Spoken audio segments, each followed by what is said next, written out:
آج بھی لوگ، میں کہتا رہتا ہوں اور یہ میرا بڑا درد ہے، میں کہتا رہتا ہوں، یہ تیز لوگوں کا زمانہ. لوگ وہاں بھی چالاکی دکھانے کی کوشش کرتے ہیں جہاں بالکل بنتی نہیں، اور جہاں وہ گر جائیں گے چالاکی دکھائیں گے تو وہ سادگی، وہ خوبصورتی، وہ عاجزی، وہ شرافت، پتہ نہیں کیوں ہم یہ چاہتے ہیں کہ ہم اپنی مرضی سے زمانے کو جیت لیں. ایسا نہیں ہوتا. اس کا نقصان یہ ہوتا ہے کہ جب کوئی انسان عقل کے زور پہ چلنا شروع کرتا ہے تو اس کی عقل کسی کو بھلا کیا تکلیف دے گی، اسے خود ہی بڑی تکلیف دیتی. اسے خود محسوس ہونے لگتا ہے کہ میں کوئی نارمل زندگی نہیں گزار رہا، بلکہ مجھے تو کوئی اداکاری کرنی پڑ رہی. حضرت ابوبکر صدیق رضی اللہ تعالیٰ عنہ نے اس زمانے میں جب سارے لوگ کچھ اور کہہ رہے تھے، آج لوگ کہتے ہیں نا یہ سارا زمانہ ادھر جا رہا ہے، لیکن یہ ان کے ایمان کا کمال ہے کہ سارے لوگ کسی اور سمت جا رہے تھے. حضور سید عالم علیہ السلام نے واپس آ کے جب معراج شریف کی بات کی تو اس کی سب سے پہلے تصدیق جناب صدیق اکبر نے فرمائی. اللہ کریم نے فرمایا والذی جاء بالصدق وصدق بہ. ایک وہ ہیں جو سچ لے کے تشریف لائے اور ایک وہ ہیں جنہوں نے اس کی تصدیق کی. اولئک ھم المتقون. دونوں ہی پرہیزگار ہیں. یہ پرہیزگار ہیں، اللہ سے ڈرنے والے. غیر مشروط محبت اور لا محدود وفاداری. غیر مشروط، ہم نہ شرطیں لگا کے پیار کرتے ہیں، شرطیں لگا کے. نماز پڑھتا ہوں تو میرے رزق میں برکت بھی ہونی چاہیے. بھئی نہ برکت ہوگی تو نہیں پڑھو گے. سوال ہے، میں اب نیک کام کرتا ہوں تو لوگ میری عزت بھی کریں، تو اگر لوگ عزت نہیں کریں گے تو نیک کام چھوڑ جائیں گے. یہ شرطیں ہم نے لگائی ہیں. اس لیے ہم کئی دفعہ محبت نہیں کر رہے ہوتے، تجارت کر رہے ہوتے. تجارت، اور تجارت ٹھیک ہے، پھر اگر آپ کسی کے ساتھ تجارت کر رہے ہیں تو سامنے والا بھی تجارت ہی کر رہا ہے. پھر سودا بیچ لو، سودا خرید لو، سودا خرید لو، سودا بیچ لو، یہی کچھ ہوگا. حضرت ابوبکر صدیق رضی اللہ تعالیٰ عنہ نے غیر مشروط محبت کی. غیر مشروط یعنی جو حضور نے کہہ دیا انہوں نے کہا حضور بالکل ہی ٹھیک ہے. جو سرکار دو عالم صلی اللہ تعالی علیہ وسلم نے فرما دیا کہ حضور آپ جو کہیں گے ہو جائے گا. کوئی لیتا نہیں، کوئی لالا نہیں، کوئی اگر نہیں، کوئی مگر نہیں، کوئی ایسے کیسے، بس جو فرما دیا ٹھیک ہے، جیسے کر دیا ٹھیک ہے، جس انداز میں بات کر دی ٹھیک ہے. حضور نے کہا کہ جہاد پہ چلنا ہے چلتے ہیں. اب حدیبیہ میں صلح کرنی ہے، حضور ٹھیک ہے کر لیتے ہیں. حضرت عمر کہتے ہیں میں نے کچھ اپنے مشورے پیش کیے کہ اس طرح کر کے چلنا چاہیے، پر ابوبکر صدیق نے کہا نہ بھائی جو کریم فرما دے وہی ٹھیک ہے. ہم نے نہ کبھی قطرے پہ غور کیا اور نہ دریا دیکھا، بس جہاں تیری جھلک دیکھی وہیں ڈوب گئے. انسان کے نا دو قسم کے پیار کرنے والے ہوتے ہیں. ایک پیار کرنے والے پروٹوکول مانگتے ہیں، ٹائم مانگتے ہیں، پیار کرتے ہیں وہ بھی، لیکن ان کا خیال ہوتا ہے کہ اس طرح کر کے اگر آپ چلیں گے تو پھر پیار ہے. کچھ پیار کرنے والے اس طرح کے ہوتے ہیں، وہ کہتے ہیں تو ملنا بھی وہ دی فطرت ہے، کہر نہ چھڈے، سجن ہو کے ویر نہ چھڈے، انہوں آکھو اسی نہیں متھے لگ دے، چلو ساڈا شہر نہ چھڈے. کچھ لوگ ایسے ہوتے ہیں کہتے ہیں ملنا بھی یار کوئی عرض نہیں، لیکن اس طرح کر کہ پیار تیرے ساتھ قائم رہے گا. تو سلام لے پھر بھی تیری مرضی، روک پھیر کے گزر جا پھر بھی تیری. غیر مشروط محبت، شرط والی نہیں. پھر کیا ہوتا ہے کہ آپ کسی پہ بوجھ نہیں بنتے، آپ کسی کو تکلیف نہیں دیتے، آپ کسی کو اذیت نہیں دیتے. لیکن اگر آپ بوجھ بنیں گے، آپ اپنا آپ بتائیں گے، اپنا آپ دکھائیں گے، اپنا آپ مسلط کریں گے، محبت کمزور ہو جائے گی. نبی پاک صلی اللہ تعالی علیہ وسلم کی نا آپ کو 20 حدیثیں ملیں گی جناب صدیق اکبر رضی اللہ تعالیٰ عنہ کی شان میں. اور ظاہر ہے جو پڑھنے والا ہے جتنا زیادہ مطالعہ رکھتا ہے اتنی زیادہ چیزیں ملیں گی. میں کھڑا ہو جاتا ہوں نا جو حدیث پڑھ کے، اور جو میری بڑی تربیت کرتی ہے، اور میں سمجھتا ہوں کہ یہ جو انفرادی زندگی ہے نا ان کی، یہ جو انوکھا رنگ ہے یہ بڑا نرالا ہے. حدیث پاک سنیے گا اور اس کے پہلوؤں پر غور فرمائیے گا. نبی پاک صلی اللہ تعالی علیہ وسلم فرماتے ہیں میرے پاس جس کا بھی مال آیا نا میں نے امانت سمجھ کے خرچ کیا. مال غنیمت بھی آیا ہے، حضرت عثمان غنی نے بھی مال دیا، جناب عبد الرحمن ابن عوف نے بھی مال دیا. جس بندے کا بھی مال آیا ہے نا میں نے امانت سمجھ کے خرچ کیا ہے. کیا لفظ ہے، کیا حسن ہے، کیا تاثیر ہے، کیا اپنائیت ہے. حضور فرماتے ہیں جس کا مال آیا اور لوگوں میں نے امانت سمجھ کے خرچ کیا، پر جب ابو بکر کے پیسے آئے نا میں نے اپنے سمجھ کے خرچ کیے. یہ اپنے، ان کا کوئی مسئلہ نہیں. میں نے کہا کہ میں یہ نہیں کہتا کہ یہ سب سے بڑی فضیلت کی حدیث ہے، علماء کی اپنی اپنی رائے ہے، جو حدیث پاک پڑھنے والے لوگ ہیں طلباء اساتذہ ان کی اپنی، میری یہ رائے ہے کہ یہ جو جملہ ہے نا یہ والا، یعنی جس کے مال کو ہی بندہ اپنا مال کہہ لے، لیکن نا کچھ جگہوں پہ آپ پوچھتے ہیں کہتے ہیں یار یہ ذرا ضرورت ہے مہربانی کر، اور کچھ پیسے ایسے ہوتے ہیں آپ اٹھا لیتے ہیں کہتے ہیں انہیں کچھ نہیں کہنا، یہ حد ہے اپنائیت کی۔ حضرت صدیق اکبر کے بارے میں میرے کریم نے فرمایا کہ میں نے جب اس کے پیسے آئے ہیں نا تو مجھے یوں لگا یہ اس کے نہیں یہ میرے ہیں، میں نے اپنے سمجھ کے نا، اللہ کرے میں آپ کو سمجھا سکوں گا، جس کی چیزیں مدینے والے کی اپنی چیزیں کہلائے، جس کی چیزیں حضور کی اپنی چیزیں کہلائیں۔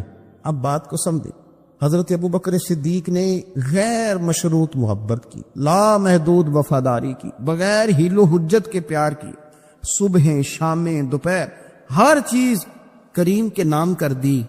حضرت ابو بکر صدیق رضی اللہ تعالیٰ عنہ مالدار بھی تھے، سمجھدار بھی تھے، تاجر بھی تھے، لوگ سارا کچھ دیکھ داکھ کے نہیں چلتے، نفع نقصان سوچ کر نہیں آگے بڑھتے، لیکن حضرت صدیق اکبر نے تو کوئی چیز دیکھی نہیں، کوئی چیز نہیں دیکھی، اور لوگ اس وقت آتے ہیں جب رش بڑھ جاتا ہے، شہرت عام ہو جاتی، جب لوگ دیکھتے ہیں نا کہ اب یہاں شہد بہت زیادہ ہے تو مکھیاں پھر جوش مارتی ہیں کہ پہنچنا چاہیے، لیکن جناب صدیق اکبر تو اس وقت آئے جب مار کھانے کے دن، اس وقت آئے جب بڑی اذیتیں مسلمانوں کو دی جاتی تھی، اپنا مال، اپنے بچے، اپنا قبیلہ، اپنی بیٹیاں، اپنا سارا گھر، اپنا سارا خاندان، ہر چیز لا کے کریم محبوب کے قدموں میں رکھ دی، اور پھر یہ کہ حضور کی خدمت کی اس انداز میں زیادہ فرق نہیں ہے۔ عمر بظاہر نبی پاک صلی اللہ علیہ وسلم سے 2.5-2.5 سال ان کی کم ہے، لیکن غار ثور میں جو لوگ گئے ہیں وہ جانتے ہیں کہ وہ بڑا مشکل رستہ ہے، ابھی بھی بڑا مشکل ہے، حالانکہ رستے بن گئے۔ چلے ایک بات اور بھی کہہ لیتے ہیں تجربے کی ہے کہ حالانکہ رستے بن گئے، حالانکہ اس کے لیے بڑے بڑے چندے بھی اکٹھے ہو گئے، بڑے بڑے چندے۔ اتنی دفعہ مجھے کچھ موقع ملا ہے تو میں نے تو یہی دیکھا ہے جی رستہ بن رہا ہے، آ جائیں ذرا آپ بھی اس میں شامل ہو جائیں۔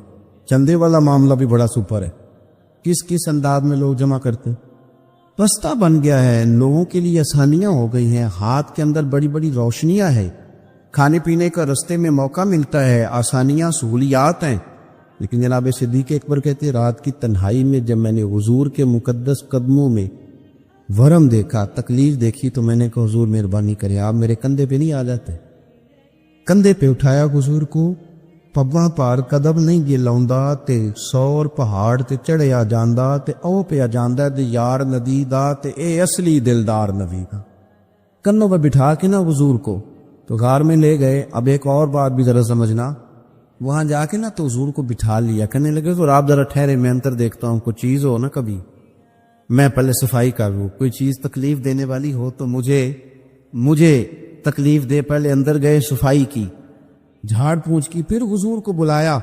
ہمارے علماء نے یہاں ایک نقطہ لکھا ہے، وہ کہتے ہیں غار ثور میں پہلے جناب صدیق اکبر گئے پھر حضور گئے، پھر سمجھنا بات کو، پہلے جناب صدیق اکبر گئے پھر حضور گئے، اس کا مطلب ہے جہاں حضرت صدیق اکبر پہنچ جائے نا وہاں حضور بھی آ جاتے ہیں۔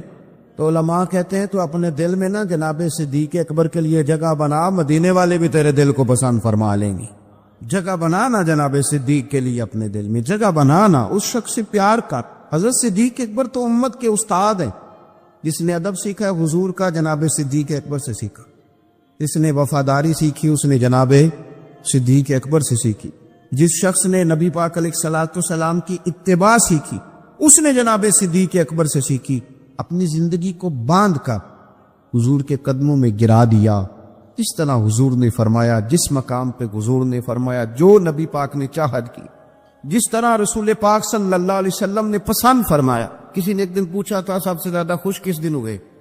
فرمانے لگے میں حضور کو نا مکے سے مدینے لے کے جا رہا تھا تو گرمی بڑی شدید تھی، 2-3 دفعہ میں نے دیکھا تو حضور کے چہرہ نور پہ مجھے پسینہ نظر آیا، اب میں ڈھونڈنے لگا کہ کوئی ٹھنڈی چیز ملے نا تو میں حضور کو پیش کروں۔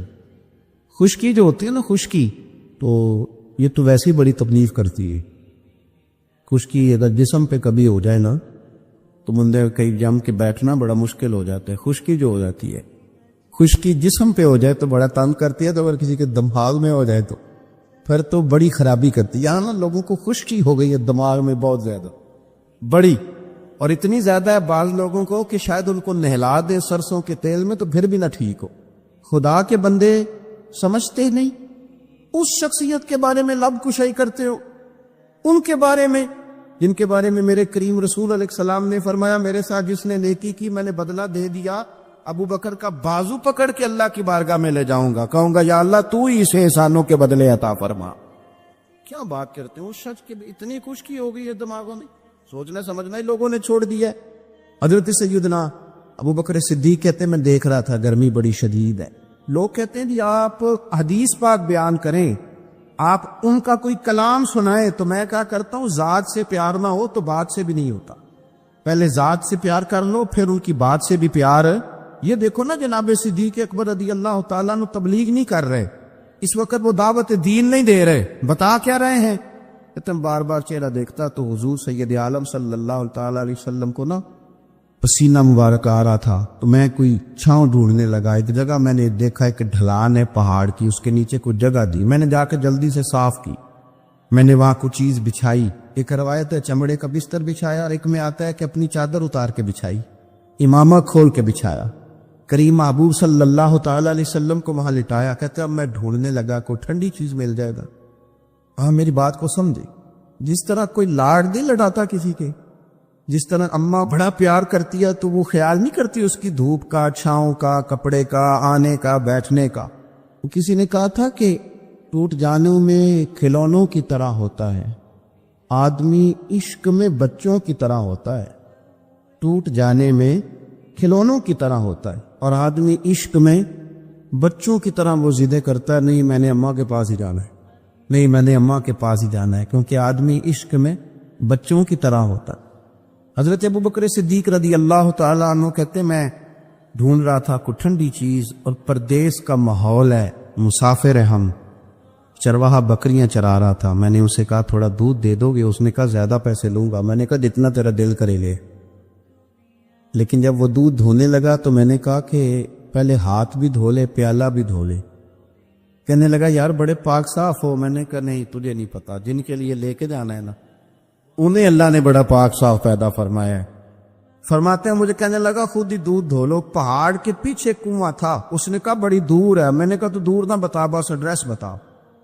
میں دوڑ کے گیا کنویں پہ، جا کے ہاتھ دھوئے، پیالہ دھویا، پانی بھرا، واپس آیا، اور پھر میں نے لا کے بکری کے تھن دھوئے، پھر میں نے دودھ دھویا، پھر میں دوبارہ گیا وہاں کنویں پہ، اس دودھ کو میں نے ٹھنڈا کیا. اب میں خرامہ خرامہ آ رہا ہوں. سارے رستے سوچتا ہوں حضور تو آرام فرمائے، اگر جگاؤں گا تو یہ ویسے سوء ادب ہے، اور اگر حضور بیدار نہیں ہوتے ظاہری طور پر تو یہ دودھ تو پھر گرم ہو جائے. اسی کشمکش میں گزری میری زندگی کی راتیں، کبھی پیچ و تاب راضی، کبھی سوز و ساز رومی. کہ اسی کیفیت میں پیچ و تاب میں گزر رہا تھا. جا کے کریم کے سرانے کھڑا ہی ہوا تھا کہ حضور نے آنکھیں کھول دی. کیا لائے ہو؟ کہتے ہیں گھٹنوں کے بل بیٹھ کے جب میں نے وہ دودھ پیش کیا نا، اور حضور نے مقدس ہونٹوں کے ساتھ وہ دودھ لگایا، اور جب پہلا گھونٹ ٹھنڈے دودھ کا حضور کے مقدس حلق سے اترا تو سرکار کے چہرے پر جو میں نے روشنی اور خوشی کے آثار دیکھے، کہتے ہیں لوگوں تمہیں کیا بتاؤں، وہ تنہائی تھی، ایک میں تھا، حضور تھے. اس دن میں اتنا راضی ہوا نہ اس سے پہلے کبھی ہوا تھا نہ اس کے بعد کبھی ہوا. نبی پاک صلی اللہ تعالیٰ علیہ وسلم کی رضا چاہنے میں جلدی کرنا، حضور سید عالم علیہ السلام کی غلامی میں رہنا، اور پھر اپنے آپ کو انہوں نے سنوار لیا، اپنے آپ کو ڈھال لیا محبوب کی رضا. سردار تھے، اعلیٰ کپڑے پہنتے، حضور کی غلامی میں آ. پھر انہوں نے اس طرح کی کیفیت بنائی کہ حضور کی امت سے پیار شروع کیا. مدینے کے غریب گھروں میں کوئی یتیم بچیاں تھیں تو ان کے گھر کا دودھ بھی دھو کے آیا کرتے تھے، دودھ دھو کے دے دیتے، تم پی لو، کچھ بیچ لو. جب آپ خلیفہ بن گئے تو بچیاں آئیں، کہنے لگی ابو بکر آپ پہلے آیا کرتے تھے، ہمارے گھر میں کام کر جاتے تھے، اب تو آپ امیر بن گئے، ابھی بھی آئیں گے؟ تو حضرت صدیق اکبر کچھ غم تازہ تھا، حضور کے وصال ظاہری کو چند دن ہوئے تھے، آنسوؤں سے آنکھیں بھر گئیں، اور چہرہ صاف کرتے ہوئے کہنے لگے پتر پہلے تو میں اپنی مرضی سے آتا تھا، اب تو حضور کی امت نے میری ڈیوٹی لگا دی، اب تو میری مدینے والے کی امت کی نوکری کرنا ڈیوٹی لگ گئی، اب تو میں ڈیوٹی سمجھ کے آؤں. عاجزی، انکساری، سادگی، تھوڑا کھانا، ہمارے ہاں نا لیول بدلتا ہے ہم کہ سوچیں بدلتی، گاڑیاں بدلنے والے لوگ اپنا ذہن بھی بدلنے لگ جاتے ہیں۔ بہت زیادہ کپڑے تبدیل کرنا جائز ہے، لیکن بہت زیادہ دوست تبدیل کرنا کوئی اتنی اچھی بات نہیں۔ بہت زیادہ اچھے سے اچھے مکانوں میں چلے جانا تو درست ہے، لیکن اپنے پچھلے محلے کو بھول جانا اور وہاں بسنے والے لوگوں کو پینڈو کہہ کے طنز کرنا اور وہاں کے لوگوں پہ تنقید کرنا، یہ اخلاقی طور پر چھوٹے لوگوں کا طریقہ ہے۔ بڑے لوگ یہ کام نہیں کرتے، وہ اپنی اصل پہ قائم رہتے، انہیں اپنی پچھلی یادیں وقار کے ساتھ اور فخر کے ساتھ یاد رہتی اور وہ حسین لمحات میں اپنے آپ کو محسوس کرتے ہیں جب واپس پلٹ کر کے جاتے ہیں۔ حضرت ابو بکر صدیق رضی اللہ تعالیٰ عنہ امیر المومنین بن گئے، بہت بڑا درجہ ہے۔ اور آج کل کی عمارتیں نہیں، آج جس طرح لوگ امیر ہوتے ہیں نا، 4 پائے ہوتے ہیں کرسی کے، تو جو بھی وزیر اعظم بنتا ہے ایک پایا اس کا ہل ہی رہا ہوتا ہے، تو وہ ملک سنوارنے سے زیادہ اس پائے کی بھی چہرہ فکر میں رہتا ہے کہ کہیں میری کرسی نہ گر جائے۔ کام کیا کرنا ہوتا ہے، حکومت اپوزیشن اپنے رٹوں سے نہیں نکلتی، قوم کا ملت کا کیا سوچے، سارا دن ایک دوسرے کے بارے میں سوچ کر کے ٹائم گزار۔ لیکن حضرت ابو بکر صدیق خلیفہ بنے تھے جہاں امیر کی اطاعت واجبات میں سے تھی، لوگ ان کی بات پر سر تسلیم خم کرتے تھے۔ خلیفہ کے بہت سارے حقوق دین نے بیان کیے، اولی الامر کے تحت آپ کی بڑی شان کی، لیکن زندگی وہی سادگی والی، انداز وہی عاجزی والا، طریقہ وہی۔ آپ نے پانی مانگا، مجھے پانی چاہیے، امیر المومنین ہے، کتنی چیزیں ہیں۔ اب تو عام سادے لوگوں کے گھروں میں بھی فریزر میں کیا کچھ پڑا ہے اور چیزیں کھانے کی باری نہیں آ رہی، تو پانی مانگا تو کسی نے نا شہد اور دودھ پیش کیا۔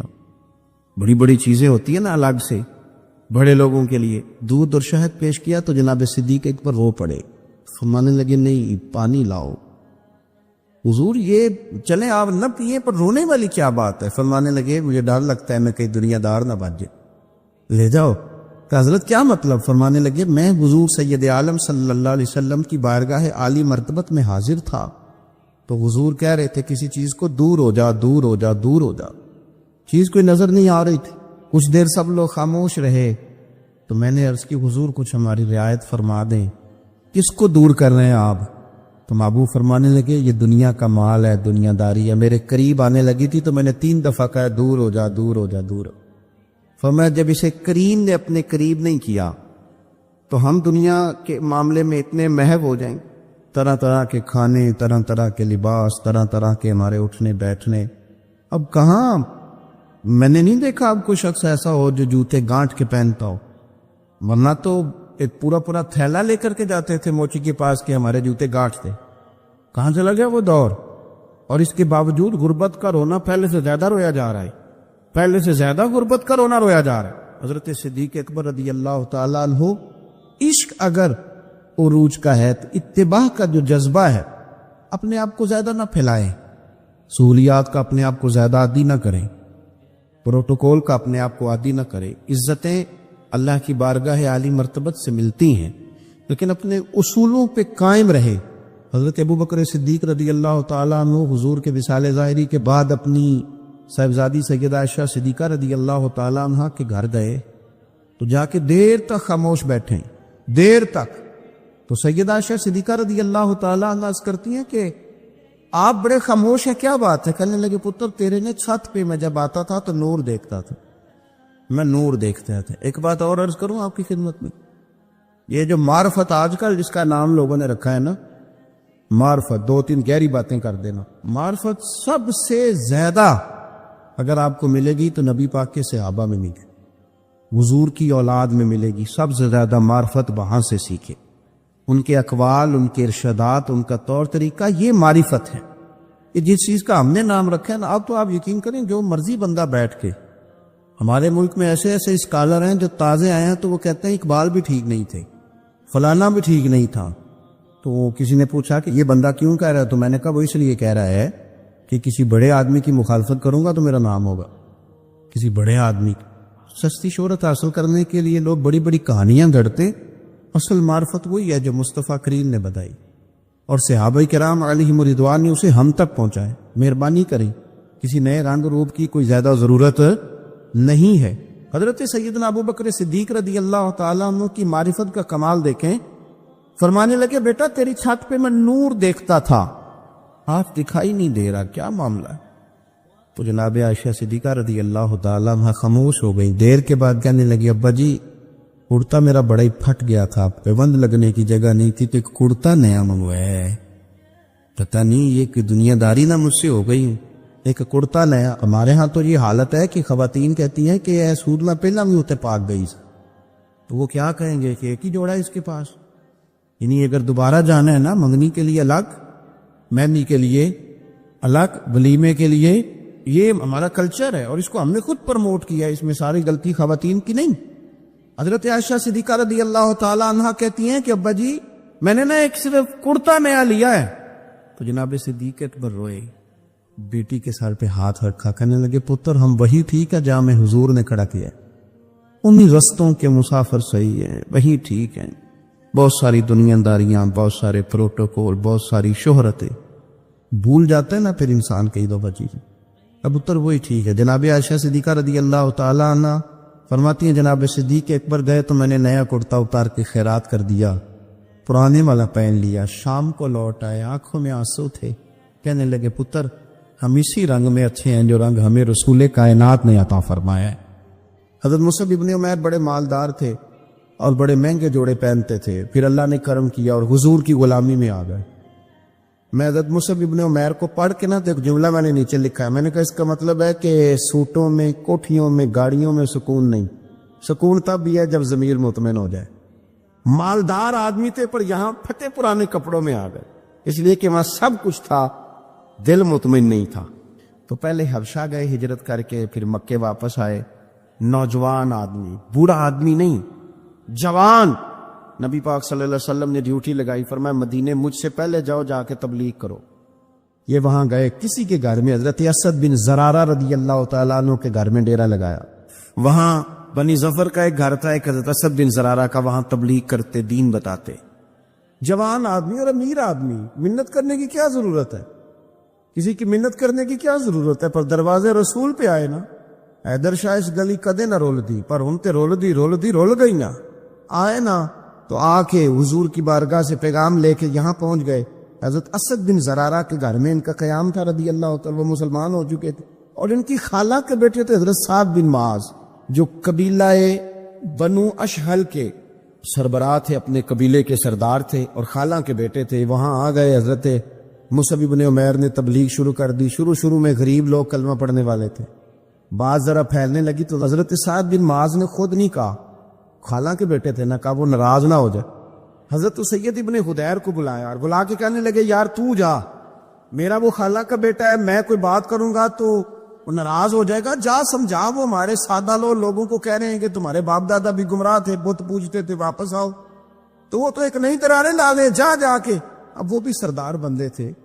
تو دوسرا یہ کہ اگر کوئی کسی کو اشتعال دلا کے بھیجے، وہ کسی کو کہہ کے بھیجے کہ جا کے کمال کر دے، تو ہی ہے جو اٹھا سکے، تو آپ کو پتہ ہے چودھری صاحب کو تو 3 دفعہ چودھری صحیح کر کے کہہ دے تو کام ویسے ہی اللہ ماشاءاللہ اوپر چلا جاتا ہے۔ چودھری صاحب کہتے ہیں میں چودھری بن کے دکھانا ہے، ہو ہی نہیں سکتا۔ سیٹھ صاحب کو 2-4 دفعہ یا آپ نے کہنا ہے آپ سیٹھ صاحب ہیں، تو معاملہ جو ہے وہ اوپر چلا جاتا ہے۔ کہ جوان بچے ہیں، ان کو آپ کہہ دیں کہ اتنا تو جوان ہے اور فلانا تجھے بات کر گیا ہے، تو پہلے بیچارہ چاہے بھول بھی گیا ہو، وہ چلا جاتا ہے گھر سے بندوق لے کے۔ انہوں نے کہا تو ہی اٹھا سکتا ہے، پورا ان کو تیار کر کے بھیجا، تو وہ ڈنڈا لے کے آئے اور سخت بات کی آ کے حضرت مصعب بن عمیر کے ساتھ، حالانکہ یہ بھی بڑی امیر ماں کے بیٹے، اور بڑے عجیب جملے کہے کہ کوئی کام نہیں ملا تو اب یہ شروع کر لیا تم لوگوں نے، بڑی باتیں کی، پورا غصہ لے گیا نا۔ یہ بھی ایک لہجہ تھا، جواب میں حضرت مصعب بن عمیر کا بھی لہجہ تھا، اور باتیں کرتے رہے تو یہ ہنستے رہے، تو یار اسے رستے کا مسافر ہی نہیں، یہ تو ان کو پوچھنا جو مسافر ہیں، کہہ جو کہنا ہے، تو تر شروع ہو کے گالی 1000 دے، یہ وہ نشہ ہی نہیں جو کوئی ترشی اتار دے، تو کر جو تو نے بات کرنی ہے وہ کرتے رہے۔ جب غصہ ٹھنڈا ہو گیا، سارا کچھ کہہ چکے، تو حضرت مصعب بن عمیر کہنے لگے جی آپ نے ڈانٹا ہے، ہم تو تیار بیٹھے ہیں جانے کے لیے۔ گئے، بس 2-3 باتیں ہماری بھی سن لیں گے، نے کہا سنائیے۔ 2-3 آیتیں پڑھی قرآن پاک کی، تھوڑا سا حضور کی سیرت نور کو چھیڑا، تو وہ ڈنڈا انہوں نے پھینک دیا، فرمانے لگے اس دین میں داخل ہونا ہو تو طریقہ کیا ہے؟ تو حضرت مصعب ابن عمیر کہنے لگے آپ غسل کریں، کپڑے بدلے، آئے میں کلمہ پڑھاتا ہوں۔ انہوں نے غسل کیا، کپڑے بدلے، کلمہ پڑھا۔ اب واپس گئے تو ان کو پتا تھا میں نے جانا ہے، تو سعد بن معاذ نے رزلٹ پوچھنا ہے۔ کہتے ہیں اس نے مجھے بھیجا تھا تو میں نے بھی اسے بھیجنا ہے۔ کہتے ہیں میں نے جا کے کہا اس قبیلے کا، قبیلہ بنی عارصہ کے ساتھ مقابلہ چلتا تھا، کہتے ہیں میں نے بھی اسی طرح کی سٹوری سنائی جا کے۔ حالانکہ حضرت سعد بن معاذ کہتے ہیں جب یہ آ رہے تھے نا واپس تو میں سمجھ رہا تھا بندہ وہ نہیں جو میں نے بھیجا تھا، اس میں کوئی انقلاب آ گیا، تبدیلی آ گئی۔ آ کے کہنے لگے یار تیری وہ خالہ کا بیٹا ہے، میں نے کیا مقابلہ کرنا ہے، وہ تو بنو عارصہ والے بھی لڑ رہے ہیں، تمہارا شریکہ بھی لڑائی کر رہا ہے، تو تم جاؤ ان کو بھی منع کرو اور اپنے شریکے کو بھی کہو کہ یہ ہمارے گھر کا مسئلہ ہے، ہم خود نمٹ لیں گے، تم جاؤ۔ کہتے ہیں میں نے کہا اچھا اگر تجھ سے بھی نہیں نہ ہوا تو اب مجھے ہی 2 ہاتھ کرنے پڑیں گے۔ آستینیں چڑھا لی، ڈنڈا پکڑ لیا۔ کہتے ہیں گیا اور جا کے جو مجھ سے ہو سکتا تھا میں نے کہا۔ جب میں پوری طرح کہہ چکا نا، اب وہاں تو لہجہ بدل چکا تھا نا۔ حضرت سیدنا مصعب ابن عمیر تو طے کر لیا تھا نا، سیکھا تھا نا حضور سے، تو معاملہ بڑا انفرادی تھا، رنگ ہی بڑا انوکھا تھا، کہے جس نے جو کہنا ہے۔ اب یہاں تو معاملہ دوسری طرح کا ہوگا، پوری کہتے ہیں میں نے بات کر لی تو وہ میں نے کہا جاتے ہو کہ نہیں؟ کہنے لگے جی جانا ہے، جانا کیوں نہیں، تاری مار اڑانا باہو اسی تے گئے ہی اڈن آ رہے، تیار بیٹھے۔ ہمیں مدینے والے نے کہا تھا حبشہ جاؤ تو گئے تھے، واپس مکے آؤ تو آئے تھے، اب یہاں بھیجا ہے تو تاری مار اڑانا باہو اسی تے اب گئی اڈن ہارے۔ آپ نے فرمایا جانا تو ہے اور آپ کہہ رہے ہیں جاؤ تو ہم جاتے ہیں، لڑائی نہیں کرتے، پر 2-3 باتیں ہماری بھی سن لو۔ حضرت سعد بن معاذ کہنے لگے سناؤ۔ تو حضرت مصعب ابن عمیر کا لہجے کا حسن، لہجے کی خوبصورتی، لوگ کہتے ہیں جی آپ کے پاس ایسا کیا ہے؟ تو بھی جواب یہ ہے کچھ تو ایسا ہے نا جو تمہارے پاس نہیں، کچھ تو ایسا ہے نا، تو جاؤ ٹٹولو، سوچو، پتہ کرو، کچھ تو ایسا ہے نا جو تمہارے پاس نہیں ہے، وہ تلاش کرنا چاہیے کہ جو کہیں اور نہیں ہے، اور اگر نہیں تمہارے پاس تو وہ حاصل کرو، پیدا کرو۔ حضرت سیدنا مصعب ابن عمیر نے 2-3 آیتیں سنائی، حضور کی باتیں سنائی، تو سن کے صحابہ کی باتیں جب لوگ مسلمہ ہوتے تھے، پھر سرور عالم کی یارو گفتار کا عالم کیا ہوگا۔ انہوں نے 2-3 باتیں سنائی تو حضرت سعد بن معاذ بھی مسلمان ہو گئے۔ اب واپس گئے، ایک قبیلے کے سردار تھے، اور یہ وہ لیڈر تھے جن پر قبیلہ جان دیتا تھا۔ سارے لیڈر اس طرح کے نہیں ہوتے کہ قوم کا ایک خائن ہے، بددیانت ہے، لیڈر تھے پر قبیلہ جان دیتا تھا۔ جا کے کھڑے ہوئے قبیلے والوں کے پاس، کہنے لگے میرے بارے میں تمہارا کیا خیال ہے؟ انہوں نے کہا سردار کوئی پوچھنے والی بات ہے، یہ تو ہماری کو نیکی ہے کہ آپ جیسا سردار ملا ہے۔ فرمانے لگے مجھ سے پیار کرتے ہو؟ حضرت جی بڑا۔ فرمایا مجھ پر تمہارے ساتھ آج کے بعد کلام حرام ہے۔ کہا کیوں؟ کہنے لگے اتنی دیر کلام نہیں کروں گا جتنی دیر تم مدینے والے رسول کا کلمہ پڑھ کے مسلمان نہیں ہے۔ تو حضرت سعد بن معاذ نے سارا قبیلہ مسلمان کر لیا، حضرت سید ابن حضیر بھی مسلمان ہو گئے، اور اتنا بڑا ماحول بن گیا مدینے میں کہ جہاں 12-13 لوگ کلمہ پڑھتے تھے، 70 لوگ اگلے سال حضور کی بارگاہ میں گئے، حضور اب ہماری جمعیت بن گئی، یا آپ تشریف لائیں۔ اگر سارے اس میں کردار دیکھو گے تو حضور کے کرم سے جو لہجہ دیا تھا نا اللہ نے حضرت مصعب ابن عمیر کو، یہ اس لہجے نے اس کچھ ان کے خلق نے کر لی اور کچھ ان کے پیار نے کر لی۔ حضرت انس بن مالک رضی اللہ تعالیٰ عنہ یہ بڑے خوش نصیب خوش بخت انسان ہیں۔ کہتے میری اماں خود مجھے حضور کی بارگاہ میں چھوڑ گئی تھی کہ یا رسول اللہ یہ آپ کی خدمت کرے گا۔ کہتے میں نے 10 سال حضور کی نوکری کی ہے، نبی پاک نے کبھی اوف بھی نہیں کہا، بلکہ بخاری مسلم میں ایک انوکھی بات موجود ہے۔ فرماتے مجھے ایک دن حضور نے فرمایا جا یہ کام کر کے آ۔ کہتے میرے دل میں یہی تھا کہ فوراً جاؤں گا، اسی طرح لفظ موجود ہے، میرے دل میں تھا جاؤں گا، کر کے آؤں گا۔ حضور نے فرمایا کر کے آ، دل میں پکا ارادہ تھا جاؤں گا، لیکن اپنی زبان سے میں نے کہا حضور میں نے کوئی نہیں جانا۔ یہ کیوں بات کی؟ یہ ذرا لاڈ کے ساتھ کی، یہ ذرا ناز کے ساتھ کی، یہ ذرا نا محبت کے ساتھ کی، یہ ذرا حضور جو پیار کرتے تھے نا اس پیار کو سامنے، حضور میں نے نہیں جانا۔ تو کہتے ہیں حضور تھپکی دے کے یہ غلام سے بات ہو رہی، حضور فرمانے لگے چلنا تجھے کہا ہے جا کر کے آ۔ کہتے میں چلا گیا، اسی ارادے سے گیا تھا جاؤں گا، لیکن رستے میں جب میں گیا تو بچے کھیل رہے تھے، میں نے بھی کھیلنا شروع کر دی، کھیل رہا ہوں، دیر ہو گئی، حضور نے بھیجا تھا کسی کام۔ اب جب زیادہ دیر ہوئی تو کریم گھر سے نکلے، اور جب حضور نے مجھے دور سے دیکھا اور مجھے کریم کے آنے کا پتہ چلا تو اب میں ڈرا. اب میرا انداز بڑا جدا گانا ہو گیا کیونکہ حضور نے بھیجا تھا. یہ تو خادم کی بات ہے نا. سچی گل دسیا جی اپنا منڈا بھی کدے نہ جائے تھے اور تینوں میں کلیا سی تو گیا کیوں نہیں؟ ناراض نہیں ہونا آپ نے. لیکن چلو بچہ ہے, کسی وقت دیر سویر بھی ہو ہی جاتی ہے, کیوں اتنی سختی کرتے ہو؟ حضرت انس بن مالک کہتے ہیں جب حضور کو آتے دیکھا تو میں پوری طرح ڈر گیا, لیکن قریب محبوب جب میرے قریب آئے اور مجھے ڈرا ہوا دیکھا نا تو پھر رحمت للعالمین محبوب کی رحمت کا بادل چھایا. اور جب حضور مجھے دیکھ کے ہنسے نا, بس وہ ہنس گئے اور میرا کام بن گیا. بس کریم تھوڑی دیر ہوئی, ایک آیا کالیاں زلفاں والا, ایویں 2 کڑیاں میرے من وچ رکیا تے کر گیا نور اجالا. بات بن گئی, بات طبیعت ٹھنڈی ہو گئی. تو حضور فرمانے لگے میں نے کہا تھا جاؤ, گئے نہیں. اب جب حضور مسکرا گئے تو بات ہی ختم ہو گئی. یا رسول اللہ صلی اللہ علیہ وسلم جانے لگا ہوں. تو حضور نے پھر شروع سے بات شروع کر دی. حضور جانے لگا ہوں. فرمایا جا دوڑ کے آ, پھر جو کہا تھا وہ کر کے آ. لیکن وہ بیچ میں جو دیر ہوئی تھی, وہ جو لیٹ ہوئی تھی, اور جو میں کہہ کے آیا تھا میں نے نہیں جانا, حضور نے اس بات پر مجھ سے کوئی سختی نہیں کی.